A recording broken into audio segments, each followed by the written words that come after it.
Tafadhali kwa haraka. Thank you. Chairman SG, wanachama wa Jubilee na marafiki wa Jubilee, hamjambo. Mimi naitwa Pauline Njoroge, and I look up to His Excellency former President Uhuru Kenyatta for mentorship, because he's an aspirational leader. Ni yule leader unaweza ambia mtoto wako, angalia venye huyu kiongozi anaendelea, sababu siku moja naweza taka ukue kama kiongozi yule.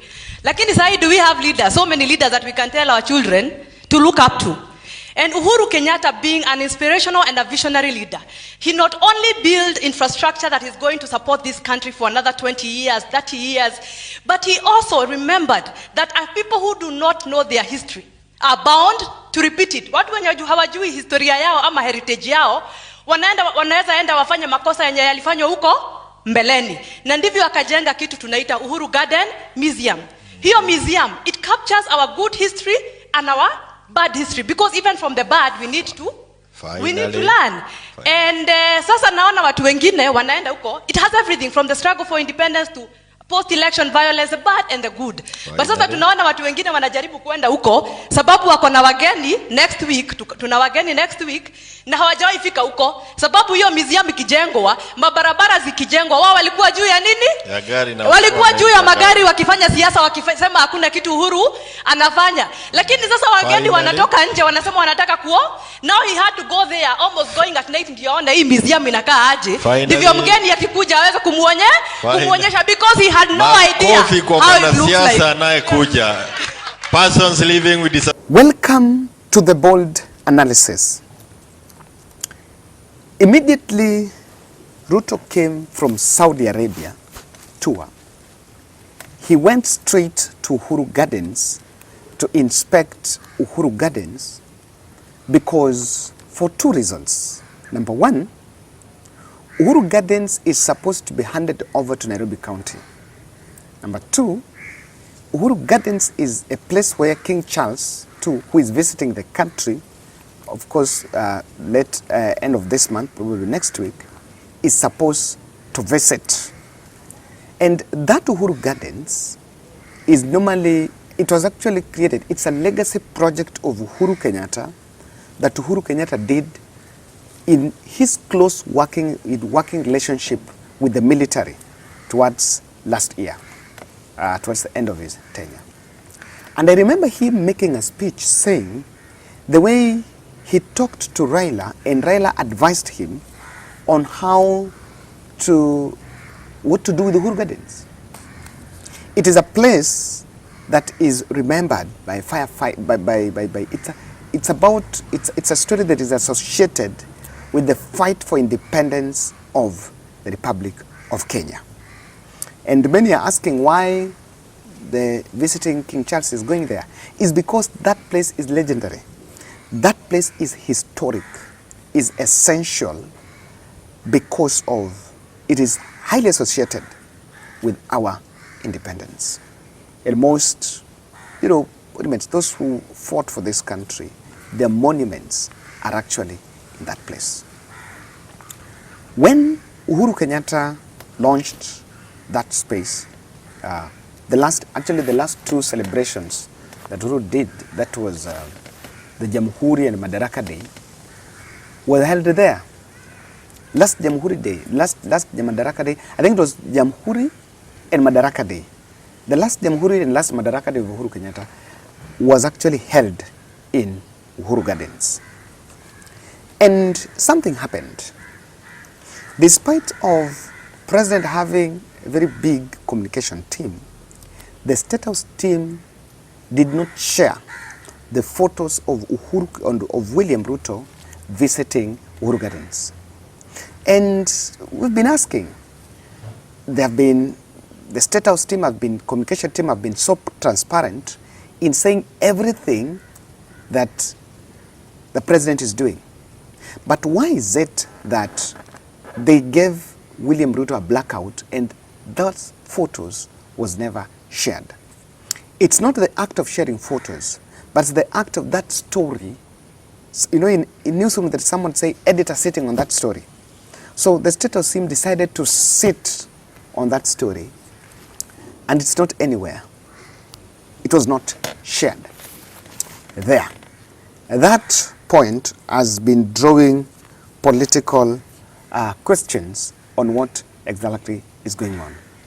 Let me tell you, that is a very consistent pattern to what has been happening, because what has been happening is whenever William Ruto is supposed to launch an event or something that was done by Uhuru Kenyatta, has been trying to avoid those. And that is why, despite of the facelift in Uhuru Park was handed over, is being handed over, now it's called Central Park, is being handed over to the county government, and William Ruto has never stepped in Uhuru Park. Never stepped in Uhuru Park since he was inaugurated as the president. Even though that Uhuru Park was actually a project of the national government. And he would rather go and launch some road in Koru, on some road in Mount Kenya that was initiated. But the city projects that Uhuru did, never done. There was a story that he did not welcome the fact that that Uhuru Park space was supposed to be some hotel, But there are already good hotels. There are already enough hotels within town. Do we have scarcity of hotels in Nairobi town? That's the question. Now, I want to tell you the reason why that was snubbed. But before that, you'll realize I'm shooting this video in a different scenery.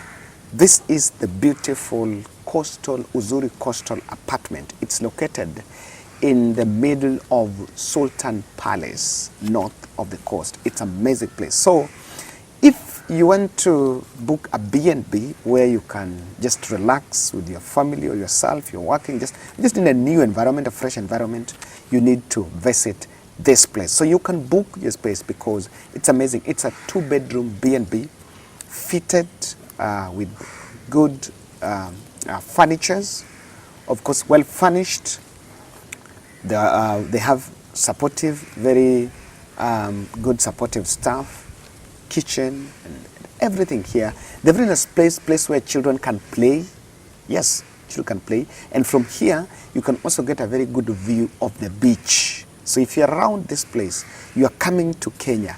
I have a very strong partnership, a very good partnership between the Bold Podcast and the Uzuri Coastal Apartment, so that we give you access to the best at affordable rates. So contact the number down there so that you can book, and I can tell you that you'll not regret. It's very convenient, close to Atamu.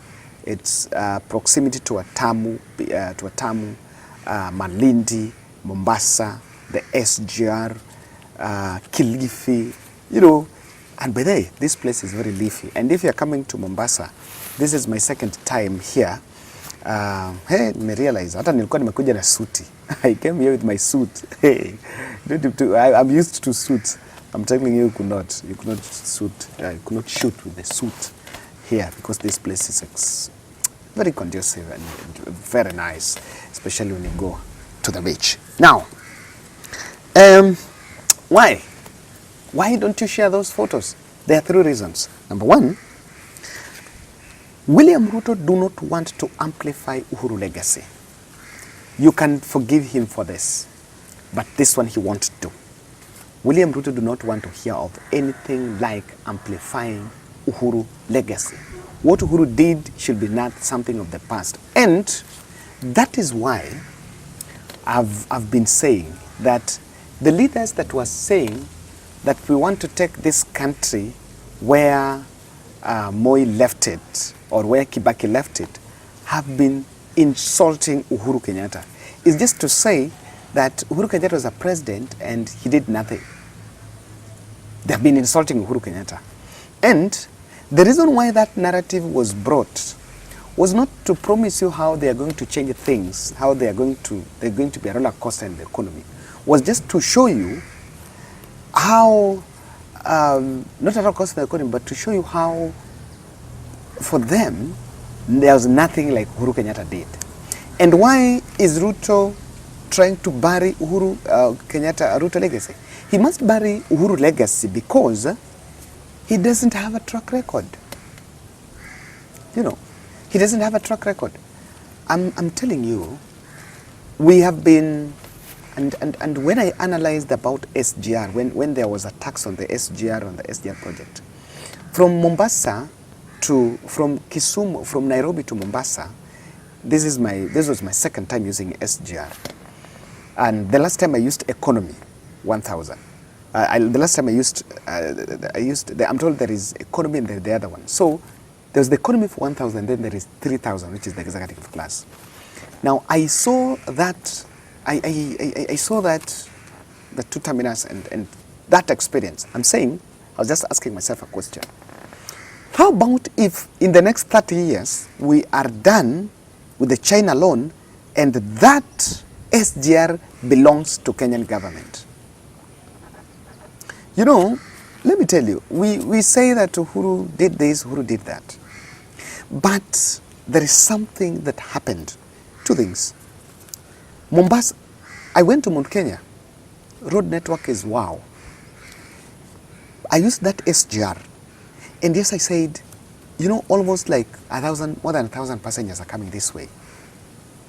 So mkifika somewhere, there is also the other one coming from Mombasa going to Kisumu, going to Nairobi. And I asked myself, if after 30 years, that kind of money being collected there will be going to Kenyan government, not as taxes, but as an income, then see, we will be done with going for loans if we stop stealing what we have. And Ruto knows very well, and that is one of the reasons why he will have to bury Uhuru legacy. Bury Uhuru legacy, because if you compare what Uhuru did and what you are doing, day and night.